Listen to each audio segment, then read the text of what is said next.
In 1991, Brad Pitt appeared on screen for less than 15 minutes in Thelma and Louise.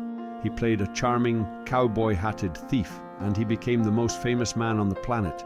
Hollywood saw a perfect, bankable leading man, a new Robert Redford.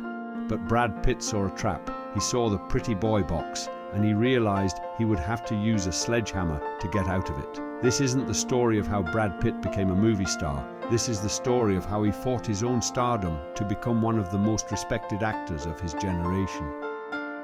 The problem with being that good looking is that no one listens to what you're saying. His next few films, A River Runs Through It and Legends of the Fall, cemented his image, the golden-haired hero, the tragic romantic lead. He was a star, but he wasn't an actor. He was a pin-up, and he knew it. So, in 1993, he made his first move.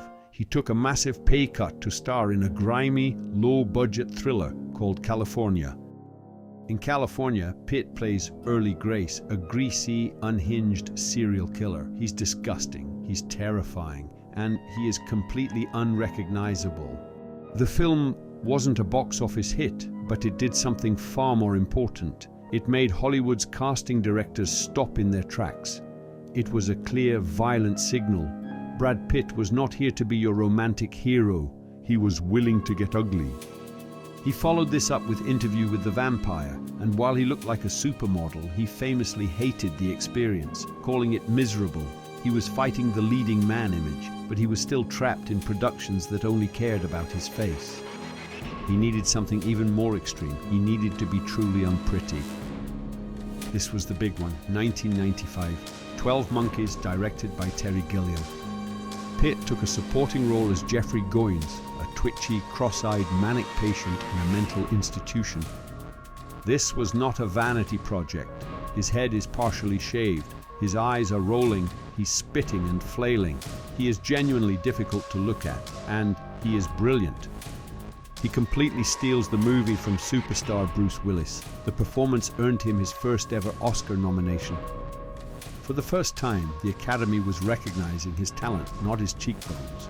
The pretty boy was officially dead. This Oscar nomination gave him power, and he used that power to team up with a dark, emerging director named David Fincher. First, in Seven, he played the straight-man detective, but in a film so dark and rain-soaked, it was the definition of anti-Hollywood.